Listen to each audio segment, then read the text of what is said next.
Hey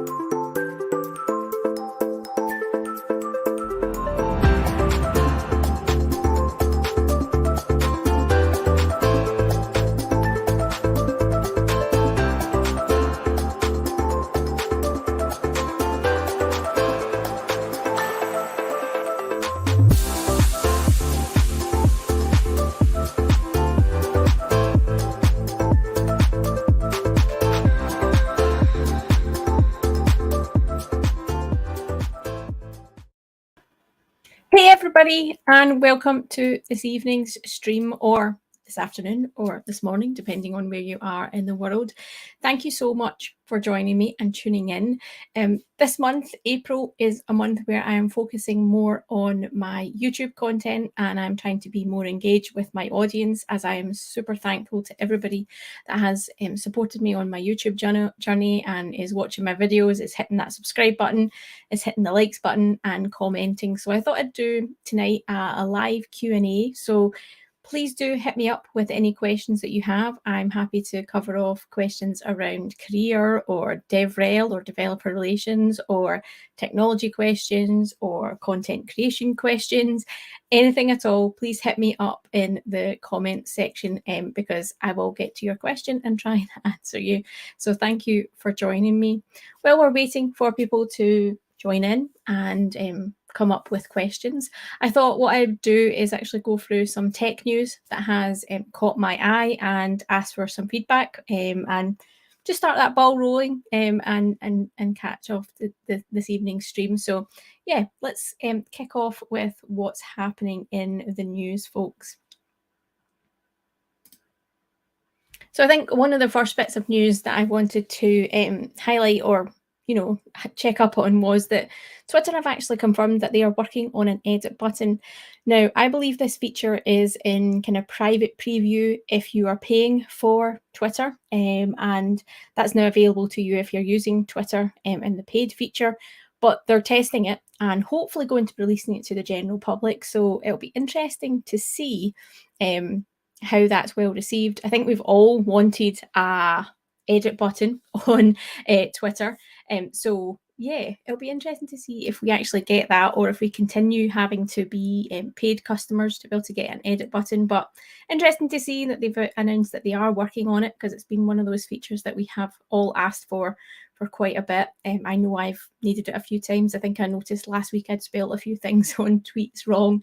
So I'd love to go back and edit my spelling mistakes on my tweets and just correct them, because it always looks better.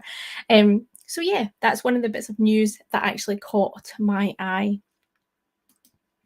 So the other bit of news that I caught was actually around a new certification that Microsoft have, I'm going to say launched, because it has been launched, to be honest. It's in beta at the moment.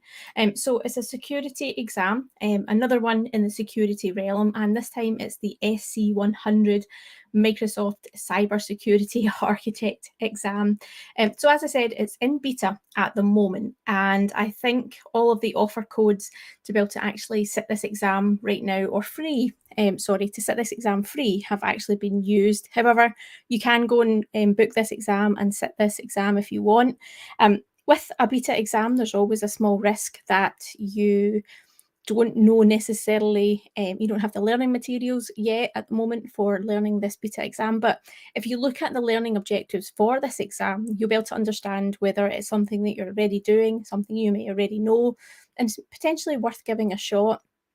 Because with the beta exams, you can actually help drive feedback around how the exam is built. So if you sit the exam, you have a chance to feedback on the questions, try and help the team understand whether they've got the scope of the questions right, or whether the questions need adjusted for public release. So taking a beta exam can be quite daunting at times, but it's also something that, I do recommend giving a go. I've sat a few beta exams and helped them along the way. So always interesting to have a go with a beta exam. You do have to wait for your results to come back, so make sure that you are aware of that, because you don't instantaneously get your results with a beta exam. You may have to wait a month or so or even longer for those exam results to come back. So yeah, let me know. Hit me up in the comments if you're going to sit this SC 100 exam. I do have it booked. I can't remember for when, but let's see how I cope with it, and I'll let you know the results in the future as well. So if you're just joining me, make sure you are hitting me up in the comment section with your questions, because I will be getting to them this evening in this live Q&A session. It'd be good to hear from you and find out what you want to know about me or know about technology or even working in developer relations. Now, another bit of news that I spotted, and this is around Azure backups. So there's now a Azure Archive Vault tier kicking around. So ultimately, this means you can retain your backups for a longer duration at a more cost-effective manner using the Azure Backup Vault Archive tier for your virtual machines, your SQL Server, your Azure virtual machines, and SAP HANA in the Azure virtual machines as well. So you can now have that long-term retention at a lower cost. So yeah, interesting to see this, and this will definitely drive a lot of cost down, hopefully, for end users and people doing that as well. So again, another one to look at if you are using Azure Backup, Azure Disaster Recovery, or part of your disaster recovery and your backup plan. And yeah, another great saving for us. But again, have a look at this, understand how it's available, understand the regions that it's out in, because I think it's selected regions at the moment that it's out in, and eventually it'll be rolled out to everybody. So again, another good one to try and lower your costs inside of Azure. Now, this one caught my eye because this is something that I think I actually covered in another video. I covered it in my Azure retirements video, I believe, where I was saying that the Azure AD Graph retirement date is going to be this year, in June 2022. However, they've actually changed that. So they've extended the retirement date for Azure AD Graph. So it's now not going to be retired until December 2022. So you've got an existing time, got more time, to actually do your retirement and figure out your plan if you're using Azure AD Graph in your environment. There is tools to assist you with your migration and to get that, ball rolling if you're actually using it and you need to move away from it. So definitely look into that and understand the implications of all of that for you and your environment as well. This is a slightly different announcement than what I usually have a look at. So I've been doing some AWS recently and teaching myself a bit of AWS for an upcoming webinar at Octopus. And this one caught my eye because they're announcing general availability of AWS backup for AWS S3. Now, for those that aren't aware of what Amazon S3 is, that's a storage account, that's the storage bucket that they call their storage accounts. So the Azure storage account is an Amazon S3. That's the kind of equivalent if you're familiar with Azure. So this one caught my eye because I thought it was a bit strange that this was just a feature that was coming out. So AWS backup is now supporting Amazon S3. I kind of would have thought that would have been there already, but I don't know if it's special services that have now been added into it or if this is a different feature set.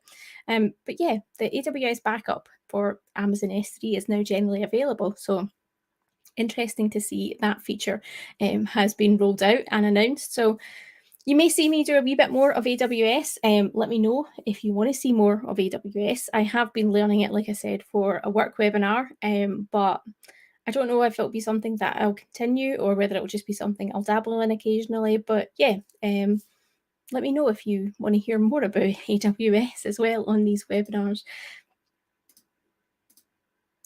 So another bit of news that kind of caught my eye is that PC sales are actually starting to go down since the pandemic. So I think obviously during the pandemic, there was a lot of companies, a lot of individuals, a lot of organizations, educational organizations as well, buying more IT equipment, buying more laptops, buying more desktops to help supply people maybe at home or just provide more flexibility for people. And this trend is now starting to go down. I guess everybody kind of has a personal computer or has a solution or has figured it out, or we're going back into the office. So I'm guessing that the hardware requirements for laptops at home or extra desktops or whatever has now reached its peak and is going down the way. I still think we're going to see a large trend going with people buying their own hardware and potentially supplying their own hardware so that they can work at home and be more flexible. However, just interesting to see, and I wonder if it will actually start to affect the supply of electronics, because I know the electronic supplies have been slightly hard to get a hold of. Graphics cards has been something that we've all been trying to get a hold of. But I wonder if this PC sales are starting to ebb is actually going to make everything else a little bit more available for us. I know I ordered a new mobile phone, a new Samsung mobile phone, 10 days ago now, and I'm still waiting for it. Usually that would have appeared within, a day or two. So fingers crossed that maybe things in that situation are starting to improve and we're starting to go in to see a bit more availability of electronics equipment, and maybe that will be able to catch up with the demand and meet what everybody's doing as well. So yeah, some interesting news in the news this evening. Hopefully that's been insightful for you. I am here if you want to ask me any questions. Hit me up in the comments box below. I'm happy to take any questions and try and deal with career questions, tech questions, or developer relations or content creation questions. Be lovely to hear from you and give back to you, because as I said, I've had some great support on my YouTube channel recently, and I want to give back by doing more content this month, and B, by doing this live stream and giving you hopefully a little bit of access to me if you wanted to join in. So yeah, let me know if you've got any questions, folks, because I'd love to hear from you. Or even alternatively, drop me a comment in the comments box if you are here and joining me. Say hello, say where you're from, because I'd love to give you a little shout out and say hello. But yeah, thank you for joining me this evening. I think the other things that I'm working on personally, like I said, I'm currently learning a bit of AWS for my work, trying to learn how to do that to deliver a webinar at work. And that's been really cool to get the chance to experience that, try different things, and push myself a little bit out of my comfort zone, because I'm sure a few of you know that Azure is my kind of wheelhouse. That's what been my wheelhouse for the last 5 or 6 years. So AWS has been pushing me outside of my comfort zone. But I'm quite pleased with what I've been learning, and hopefully the webinar that I'm going to deliver on the 20th of April will be successful, and it will help other people learn about different things in AWS as well. So yeah, I'm pushing myself and trying new things, and yeah, it's been exciting and it's been worthwhile. So yeah, I'm having fun over here. I don't know about anybody else. If you've got any news to share with me, any thoughts, any questions, do let me know. Alternatively, if you want to reach out to me in another form, you can follow me on Twitter. At Techielass is my handle. Please do reach out to me. Happy to, interact with you there. Always happy to, get new followers and interact with you all and meet new people on that platform as well. Although I've been less active, to be honest, on Twitter. I uninstalled it from my phone, and it's been helping keep my headspace a bit clearer, and getting more time in the moment rather than constantly checking on my phone and being driven by notifications pinging on my phone as well. So yeah, as active as I am on Twitter, there are times where I'm very glad that I only can access it at the moment from my PC or from my a laptop, and not from my phone. So it's definitely given me a bit more headspace back.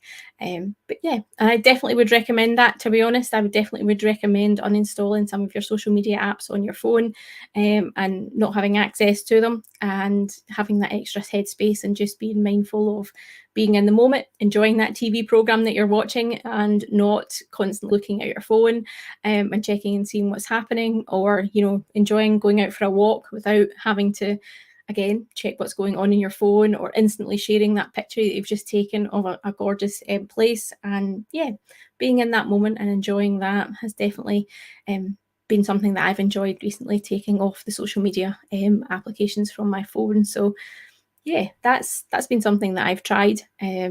we'll see how long it lasts. Definitely ping me in a few months' time and ask me if I'm still doing that. Maybe I will, maybe I won't. It'll be an interesting experiment. But yeah, it's been fun. So yeah, if you're just joining me, thank you for just joining me. I do appreciate the support. Tonight is all about a live Q&A. We've covered off some technology news, but if you've got any questions or if you just want to say hi and get a shout out, please do hit me up in the comments box. I'd love to hear from you. Love to see who's joining me. Love to hear any news that you've got to share with me. Because yeah, I want to give back to the people who have been supporting me on my YouTube journey, who have been supporting me for the last, 10, 15, 20 years in my career and doing different things. I'd love to hear from you. So if you've got a question, if you've got a question about careers, be technology, developer relations, content creation, social media, Scotland, anything, please do hit me up in the comments box below because I'd love to hear from you folks. Love to hear from you.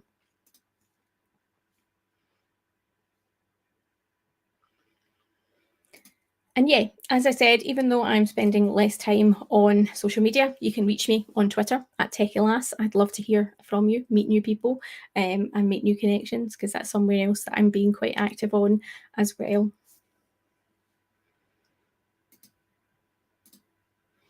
So, folks, I think I've shared everything that I wanted to share. If you have no questions, then I'm going to end this stream and just say a massive thank you to everybody to Oh, I think we have a question. There's been a slight delay, as you do. We have a question about being an MVP. So yes, being an MVP is something that I became a Microsoft Most Valuable Professional on the 1st of March, which I'm super proud about. And the question is, what does it take to be an MVP? I mean, how to reach that level? Like, I'm already a community speaker. So great to hear that you're already a community speaker. So thank you for doing that. That's definitely something that you potentially have to do and will work towards being an MVP. And one of the things about being an MVP is there's no set level of how to become an MVP. There's not a benchmark, there's not a level that you have to achieve to be able to give it. Everybody is at a slightly different level. So my community contributions versus another MVP's community contributions may be different, maybe less, maybe more. Everybody's level of commitment will be slightly different. It's more about the value that you provide and giving back to the community. So it's a hard one to answer because I can't say go out and speak at 20 user groups and you'll instantly become a Microsoft MVP. That's not how it works. It's not about that kind of volume or metric that you have to work towards.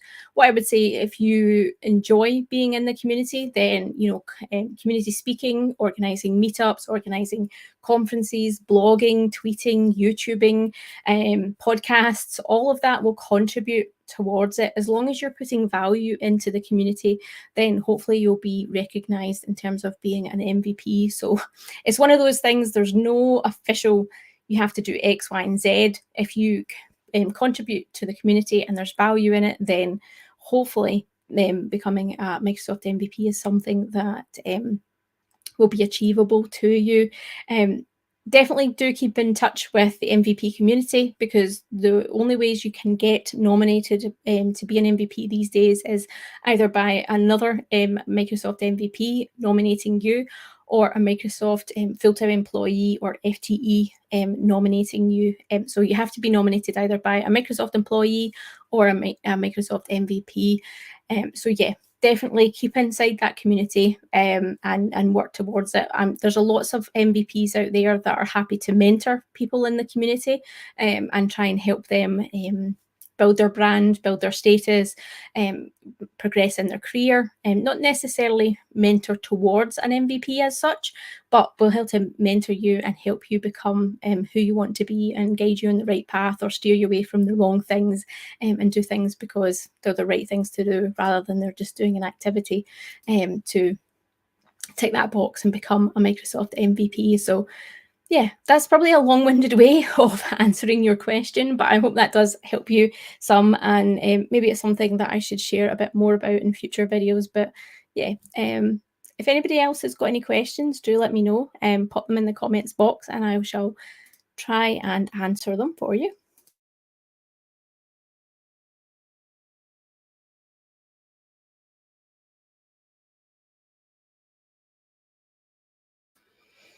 A huge thank you to everybody that is joining me this evening and listening in to this live Q&A. Hoping to answer your questions, so please do reach out to me. Let me know what you think. And yeah, I'm happy to try and help where I can.